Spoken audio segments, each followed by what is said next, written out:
একটি বিষয়ে ক্লিয়ার ধারণা থাকা উচিত বলে আমি মনে করি, যদিও সেই বিষয়ে বলার মতো যোগ্যতা আমার নেই, তবুও আমার মনের ভাবনাটুকু আমি আপনাদের সামনে উপস্থাপন করতে চাই। সেই বিষয়টি হলো সাধনা। বাবা জাহাঙ্গীর তার প্রতিটি ওয়াজে, বইয়ের অধিকাংশ জায়গায় সাধনার কথা বলেছেন। এই সাধনা আসলে কি বা কেন বাবা জাহাঙ্গীর দিলেন? বাবা জাহাঙ্গীরের রহমতে কোটি কোটি ভাগের মধ্যে হয়তো এক বিন্দুরও কোটি কোটি ভাগের এক বিন্দুর কিছু অংশ বুঝতে দিচ্ছেন, সেটুকু আমি আপনাদের সামনে উপস্থাপন করছি। বাবা জাহাঙ্গীর তার ওয়াজে বলতেন, আমাকে জানতে চাও, বুঝতে চাও, তাহলে আমার লিখিত বইগুলো পড়ো।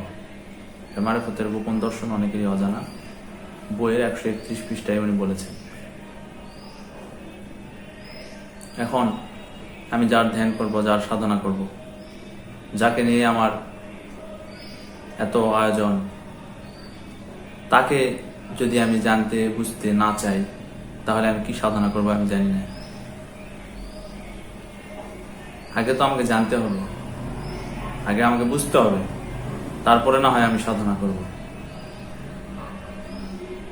ধরেন একটা যুক্তির দৃষ্টিতে একটা উদাহরণ, মনে করেন আমি এখান থেকে রাজশাহী যাব, ঢাকা থেকে 3 ভাবে যাওয়া যেতে পারে। একটা প্লেনে মাত্র 15 মিনিট সময় লাগে, একটা বাসে 6 থেকে 7 ঘন্টা লাগে, আর ট্রেনে 4 থেকে 5 ঘন্টা বা একটু কম বেশি লাগতে পারে। তো এই 3টা ওয়ে, 3টা রাস্তা, একটা ট্রেন, একটা বাস, একটা প্লেন।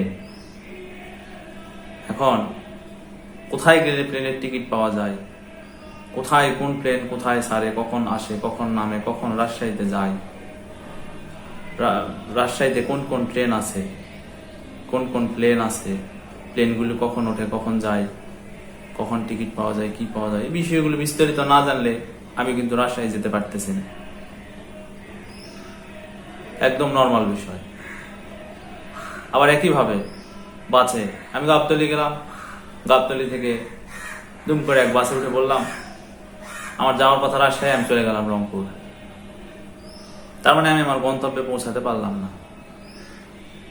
আমি জানি গন্তব্য আমার রাজশাহী, কিন্তু রাজশাহীতে আমি পৌঁছাতে পারলাম না, আমি চলে গেলাম রংপুর। কেন? না জানার কারণে। আমি যদি জেনে ফেলতাম যে আমার ঢাকা কেরানীগঞ্জ থেকে গাবতলী যাওয়ার জন্য এই বাস অথবা এই গাড়ি অথবা এভাবে যেতে হয়, গেলাম, যে গাবতলী কোন কাউন্টার থেকে টিকিট নিতে হয় রাজশাহী, কোথায় গেলে পাওয়া যাবে, কোন বাস কখন ছাড়ে, এই বিষয়গুলো, এই কনসেপ্টগুলো যদি আমার ক্লিয়ার করা থাকতো, তাহলে আমি খুব সহজেই রাজশাহীর বাসে উঠতে পারতাম এবং 6-7 ঘন্টা পরে ঠিকই রাজশাহী দিয়ে নামতে পারতাম। এখন আমি সাধনা করব, এবার আসি আমাদের মেইন পয়েন্টে। সাধনা করব, আমি বাবা জাহাঙ্গীরের নিকট আসলাম, তার কাছে মুড়ি ধরলাম, প্রথমে আমি দৌড় দিলাম সাধনা করতে। আমি কি ওই যাত্রীর মতো হলাম না, যে গাবতলী গেলাম আর একটা বাসে উঠে পড়লাম? নাও হতে পারে, আমার ধারণা বা আমার দৃষ্টিকোণ থেকে। সুতরাং বাবা জাহাঙ্গীর বলতেছেন, আমাকে জানতে বুঝতে চাইলে আমার বইগুলি পড়ো। বাবা জাহাঙ্গীর কষ্ট করে এই বইগুলো লিখছেন, দিনের পর দিন, রাতের পর রাত পরিশ্রম করে এই বইগুলো আমাদের উপহার দিয়ে গেছেন। পৃথিবীবাসী বিস্ময়, অবাক বিস্ময় একদিন বাবা জাহাঙ্গীরকে স্মরণ করবে, এখনই করছে এই বইগুলি নিয়ে। বাবা তার ওয়াজে বলতেন যে আমার কাছে মুড়ি হইলেই কি আর না হইলেই কি, তোমরা কইলেই কি আর না কইলেই কি, আমি এমনি কামেল, এমনি অমর, আমার বইগুলি দেখো। বাবার ওয়াজে আছে। বাবা বেদম ওয়ার্সে একদিন বাবাকে বললেন যে বাবা, তোমার সব মুরিদ তোমাকে ভুলে যেতে পারে, কিন্তু তোমার 26.5 জন মুরিদ তোমাকে ভুলবে না। তখন বাবা বললেন, এটা আবার কেমন কথা রে, 26.5 জন মুরিদ মানে? তখন বাবা কয়েকজনের নাম বলছিলেন, আমি ওই নামগুলো উচ্চারণ করতে চাই না, বলতে চাই না। বলছিল কত কে কে এই মুরিদগুলি আমার। তখন বেদম বাবা বলছিলেন, প্রথম তোমার মুরিদ হলো মারেফতের গোপন কথা, দ্বিতীয় হলো মারেফতের কানি। তখন বাবা বলছিলেন রাখ রাখ, আর বলতে হবে না, আমি বুঝতে পারছি। তো বাবা জাহাঙ্গীরের প্রকৃত মুরিদ তো তার বইগুলি। বাবা তার বইয়ের মধ্যে এক জায়গায় লিখেছেন যে ইমাম গাজ্জালি অমর হয়েছেন তার বইগুলি দিয়ে। তার 3টি বই তাকে সারা জীবন মনে রাখবে, তার 3টি মুরিদ কোনোদিন তাকে ছেড়ে যাবে না। সুতরাং বাবা জাহাঙ্গীরের প্রকৃত মুরিদকে অনুসরণ করা মনে হয় আমাদের কর্তব্য, যারা বাবা জাহাঙ্গীরের ভক্ত বা মুরিদ বলে আমরা মনে করি বা নিজেকে দাবি করি। আমি এখনো মুরিদ হতে পারি নাই, ওই রকম যোগ্যতা আমার নাই, আমার দ্বারা সম্ভব হবে কিনা জানি না। একদম সাধারণ মানুষের দৃষ্টিকোণ থেকে যা যা মনে হয় তাই তাই আমি বলতেছি বাবার ওয়াজ এবং তার বইয়ের কিছু অংশ পড়ে। বাবা জাহাঙ্গীরের এগুলি তো বই না, আমরা একটু ভুল করি সম্ভবত। আমরা কি সুন্দর করে বলি মৌলানা জালালউদ্দিন রুমির ব্যাপারে, যে দার জবানে কোরআনে পেহলেভি মসনবি মসনবি মসনবি। তা মানুষের রচিত কোরআন যদি মসনবি শরীফ হয়, তাহলে বাবা জাহাঙ্গীরের বইগুলো কি বলবেন? এই বিশ্লেষণ বিবেচনা করার দায়িত্ব এখন সময় এসেছে, সকলের দায়িত্ব। আমি এই প্রশ্নের উত্তর জানি না, দিব না। আরো বলতে চাই, একটা কম্পিউটারের আরেকটা কম্পিউটার থেকে যখন কিছু নেওয়া হয় তখন বা থাকে কম্পিউটারের মধ্যে ফোল্ডার করা থাকে, কিন্তু আমি এখন আনফোল্ড করতে পারি নাই। এরকম অনেক ফোল্ডার থাকে, একটা একটা করে আমরা দেখি, অথবা কোনো কিছু সার্চ করতে গেলে একটার পর একটা জিনিস উদ্ঘটিত হয় আমাদের সামনে।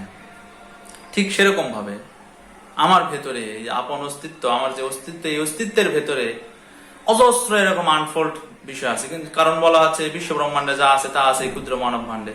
তো বিশ্ব ব্রহ্মাণ্ডের কোনো খবরই তো আমার থেকে আলাদা না, সবকিছু তো আমার ভিতরেই আছে। তাহলে এই আনফোল্ড বিষয়গুলোকে ফোল্ডার করা বিষয়গুলোকে আনফোল্ড করার জন্য,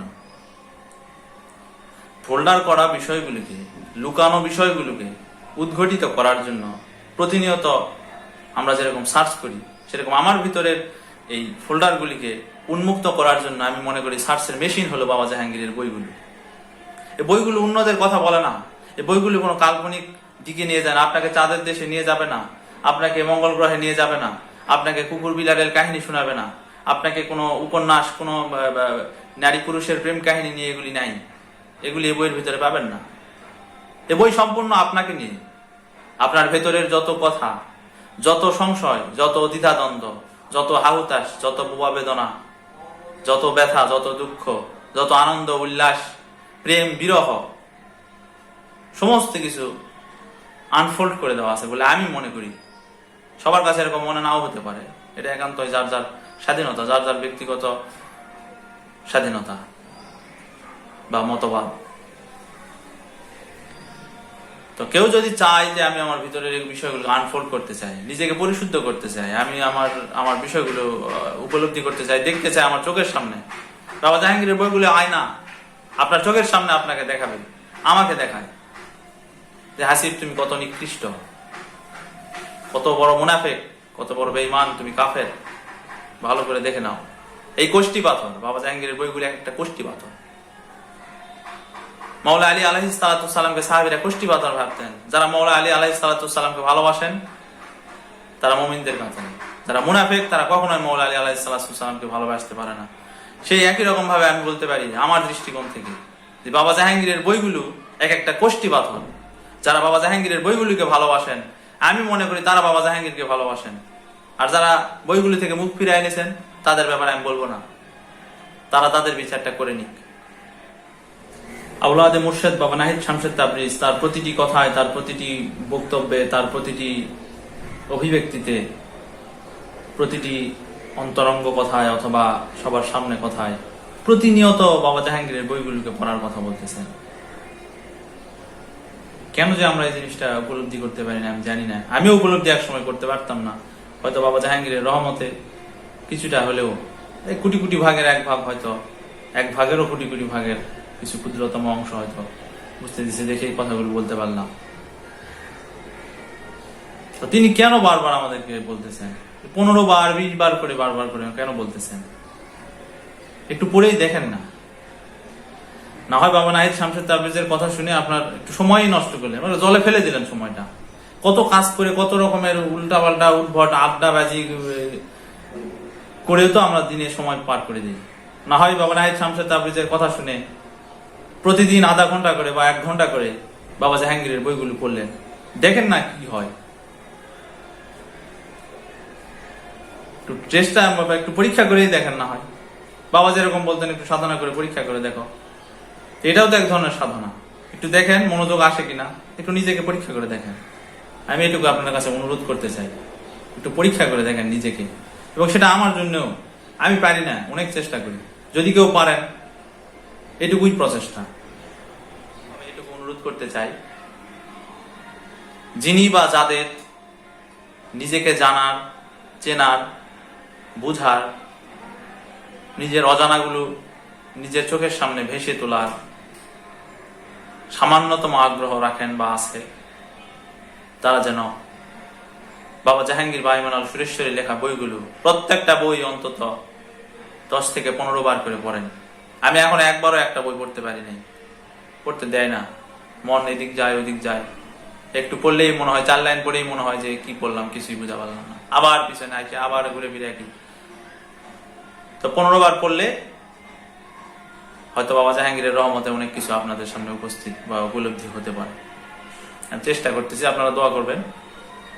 তো এইটুকুই অনুরোধ করি, বাবা জাহাঙ্গীরকে ভালোবাসলে বাবা জাহাঙ্গীরের বইকে ভালোবাসতে হবে। এবং স্রষ্টাকে যদি ভালোবাসেন তাহলে তার সৃষ্টিকে ভালোবাসবেন না?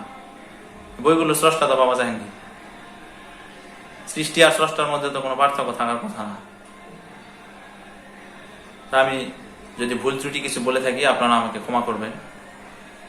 আমি যেটুকু বুঝি সেটুকুই আপনাদের সামনে উপস্থাপন করলাম। ভালো লাগলে গ্রহণ করবেন, না লাগলে ছুঁড়ে ফেলে দিবেন বা যা তা মন্তব্য করবেন, তাতে আমার কোনো কিছু দাবি থাকবে না। সবাই ভেতর থেকে ভালো থাকবেন, বাবা জাহাঙ্গীরের বইগুলো পড়বেন। তিনি রহমত দান করলে হয়তো তার ধ্যান আসতে পারে, আমি জানি না, ওগুলি আমার অজ্ঞাত। দয়াল বাবা জাহাঙ্গীর, দয়াল বাবা জাহাঙ্গীর, দয়াল বাবা জাহাঙ্গীর।